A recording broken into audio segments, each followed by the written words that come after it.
తాకట్లో ఉన్న బంగారాన్ని విడిపించి ఆ రోజున మార్కెట్ ధర కట్టి మిగిలిన డబ్బును మీకు అందిస్తుంది కొమ్మూరి గోల్డ్.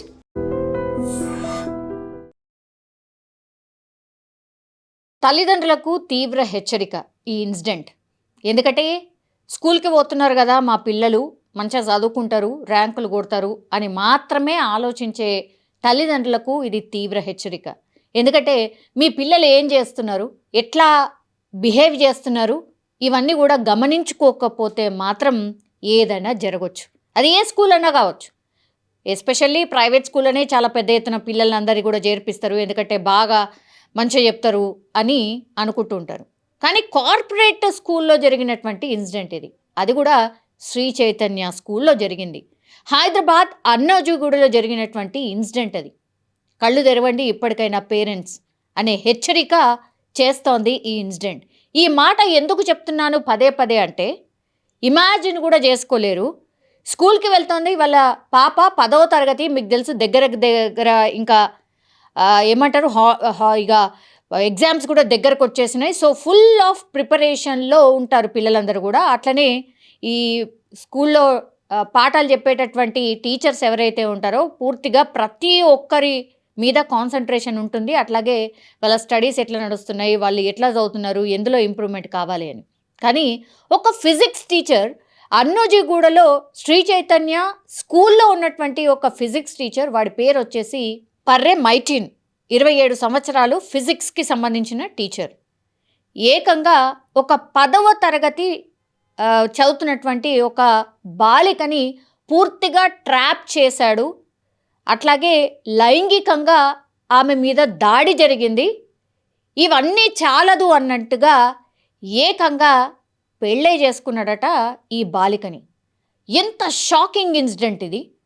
అసలు ఏ పేరెంట్స్ అయినా జీర్ణించుకుంటారా ఇట్లాంటి సంఘటనలు? స్కూల్లో జరుగుతున్నాయి, అది కూడా corporate, so called corporate schools అని చెప్పుకుంటాం కదా. ఈ శ్రీ చైతన్య ఇట్లాంటి స్కూల్స్ కొన్ని ఉన్నాయి చూసారా.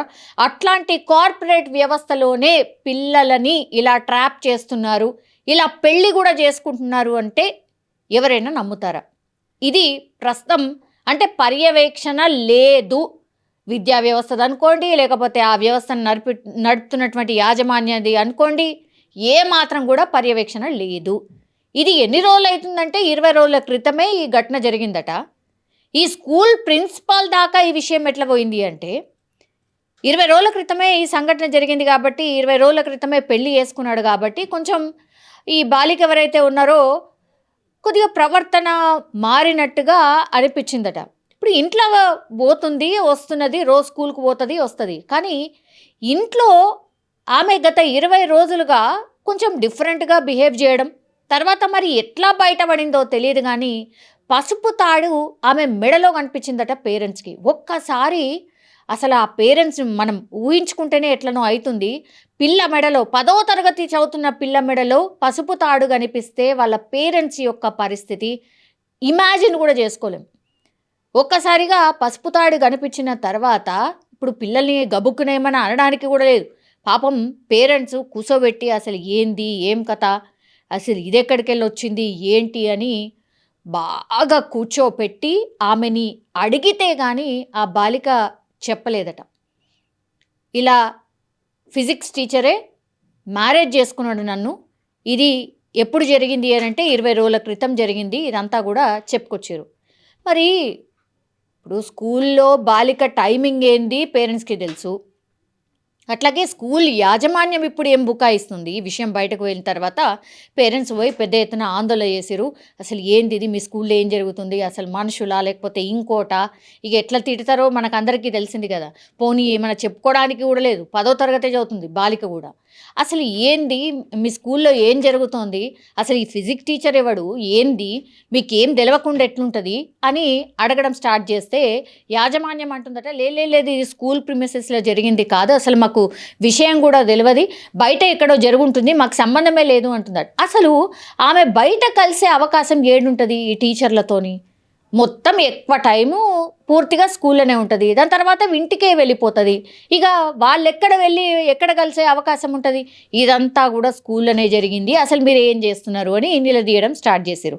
పోలీసులకు ఇన్ఫర్మేషన్ ఇచ్చిన తర్వాత పోలీసులు ఎంటర్ అయిపోయి ఏంది అసలు ఏం జరిగింది, మీ పర్యవేక్షణ ఏంది, మీ సీసీ కెమెరాలు ఏంది, మీ వ్యవస్థ ఏంది, అసలు వీళ్ళ మీద నిగ్రహణ ఏంది, ఇవన్నీ అడిగినప్పుడు అసలు ఫిజిక్స్ టీచర్ ఎవరు, అసలు ఆయన ఏడికెళ్ళి వచ్చిండు, ఆయన రిపోర్ట్ ఏంటి, ఆయన ఎట్లాంటి వాడు, ఇదంతా అసలు ఇన్ఫర్మేషన్ మీ దగ్గర ఉందా, అసలు ఈ మనిషి ఎవరు ఏంటి అనేది కనీసం తెలుసా మీకు అని అంటే ఏమున్నది? లేదు. ఫిజిక్స్ టీచర్ కావాలా మా స్కూల్కి, అంతే. ఆయన బాగానే చెప్తున్నాడు అనుకున్నాం, తీసుకున్నాము. ఇప్పుడు ఇట్లాంటి సబ్జెక్ట్స్కి కూడా అంత ఈజీగా దొరకరు కదా, ఏమున్నది తీసేసుకున్నారో అయిపోయి. అసలు ఆయన బిహేవియర్ ఏంటి అనేది కూడా ఏం సంబంధం లేదు యాజమాన్యకి. ఇక మా ఫిజిక్స్ టీచర్ ఉన్నాడు, పిల్లలకు చదువు చెప్తున్నాడు, వాళ్ళకి ర్యాంకులు వస్తాయి, ఇక్కడి వరకే తప్పించి అసలు వాళ్ళ బిహేవియర్ ఏంది, పిల్లలతోనే ఎట్లున్నాడు, అసలు ఎవరికి పట్టింది? ఎవ్వరికి పట్టలేదు. ఇక్కడ మిస్టేక్ ఎవరిది అని ఆలోచించినప్పుడు అందరిది మిస్టేకే. అటు పేరెంట్స్ అనుకోండి, యాజమాన్యం అనుకోండి, అందరిది మిస్టేకే. ఎందుకంటే టీనేజ్ పిల్లలు, వాళ్ళకి ఏది రైట్ ఏది రాంగ్ తెలియనటువంటి పరిస్థితి. అండ్ సోషల్ మీడియా పూర్తిగా మన చేతిలోకి వచ్చేసింది కాబట్టి ఇంకేముంది, అన్కంట్రోలబుల్ అన్నమాట. అందుకే కదా పెద్ద ఎత్తున సోషల్ మీడియా ఈ 16-17 సంవత్సరాల పిల్లలకి అసలు సోషల్ మీడియా అనేదే యాక్సెస్ ఉండొద్దు, వాళ్ళకి అసలు మొబైల్ వాడకమే ఉండొద్దు, ఇట్లాంటి రెస్ట్రిక్షన్స్ కొన్ని రాష్ట్రాలు కూడా తీసుకొచ్చినాయి. ఇగో ఇట్లాంటి అనర్థాలు చూసినప్పుడే ఇప్పుడు ఏమైంది, పోలీసులు పోక్సో చట్టం కింద కేసు నమోదు చేసిర్రు. కానీ ఎంత దారుణం కదా. ఇప్పుడు ఆ పాప 10వ తరగతి పరీక్షలు రాయాలి, ఇంకోటి రాయాలి. ఇప్పుడు ఏంటి పరిస్థితి అని అంటే పిల్లని తీసుకుపోయి ఇప్పుడు కౌన్సిలింగ్లో కూర్చోబెట్టి అమ్మ ఏది కరెక్ట్ ఏది బ్యాడ్, ఇది చెయ్యొచ్చా ఇది చెయ్యరాదా అని కౌన్సిలర్లు ఆమెకు కౌన్సిలింగ్ ఇస్తున్నారు అని అంటే, పేరెంట్స్ చేయాల్సింది ఎవరో కౌన్సిలర్లు చేస్తున్నారు అని అంటే ఏంది పరిస్థితి ఒకసారి ఊహించుకోండి. ఇప్పుడు ఈ ఫిజిక్స్ టీచరో అసలు టీచర్ అనడానికి కూడా లేదు నిజంగా. ఫిజిక్స్ టీచర్ని తీసుకుపోయి పోక్సో చట్టం కింద కేసు నమోదైంది. ఇప్పుడు అమ్మాయి జీవితం అయితే నాశనం చేసినట్టే కదా. ఇప్పుడు ఆమె మైండ్ మీద ఎట్లాంటి ప్రభావం ఉంటుంది? తెలియనటువంటి స్టేజ్లోనే ఇట్లాంటి ఇన్సిడెంట్స్ చేసినప్పుడు వాళ్ళ మైండ్లో ఎట్లా కూర్చుండిపోతుంది? ఆమె పరీక్ష రాయగలుగుతుందా? ఆమె ఫ్యూచర్ ఏంటి అని ఆలోచిస్తే వాళ్ళ పేరెంట్స్ అనుకోండి, ఆ పిల్ల పరిస్థితి అనుకోండి ఎంత దారుణం. ఇట్లా కార్పొరేట్ వ్యవస్థలో మా పిల్లల్ని పంపించేస్తున్నాం కదా, చదువుకొని వస్తున్నారు కదా అనుకుంటే మాత్రం ఇది భయంకరమైనటువంటి ఇన్సిడెంట్, ఒక హెచ్చరిక అందరి పేరెంట్స్కి, యాజమాన్యాలకు కూడా. ఇట్లాంటి యాజమాన్యాలకు సంబంధించి ఇట్లాంటి ఇన్సిడెంట్ జరగగానే పక్కాగా రద్దు చేసి పడేయాలి. వాళ్ళ ఈ లైసెన్స్ ఏవైతే ఉంటాయో ఏం చెప్తున్నట్టు పిల్లలకు గివ్వా చెప్పేది, దీనికోసం పంపిస్తుంది స్కూల్లోనే ఇట్లాంటి ఇన్సిడెంట్ జరిగిన తర్వాత పేరెంట్స్ ఏం చేయాలి? ఇక ఇంత దారుణం ఉంటే వ్యవస్థలు ఇక ఏమైపోవాలా? ప్రభుత్వాలు కానీ లేకపోతే యాజమాన్యాలు కానీ మొత్తం వ్యవస్థ మీదనే ఒక పెద్ద క్వశ్చన్ మార్క్ అనమాట. ఒక తీవ్ర హెచ్చరిక ఇది పేరెంట్స్కి, మరీ ఒక తీవ్ర హెచ్చరిక. దయచేసి మీ పిల్లలు ఏం చేస్తున్నారు ఏంటి అనేది కనిపెట్టండి. అండ్ దయచేసి వాళ్ళు ఎంత నెత్తి నోరు మారాం చేసినా సరే దయచేసి సోషల్ మీడియా అకౌంట్స్ ఓపెన్ చేయకండి. దాని తర్వాత వాళ్ళకి ఫోన్లు ఎంత తగ్గిస్తే అంత మంచిది. And for more videos, Please subscribe to iDream. Please subscribe to iDream. Please subscribe iDream. And please subscribe to iDream. For more videos, subscribe to iDream. please like, share and subscribe to the channel. Congratulations, iDream. Subscribe to iDream. Subscribe to iDream. So subscribe to iDream Media. iDream ki iDream team andarki huge congratulations. Please subscribe iDream Media.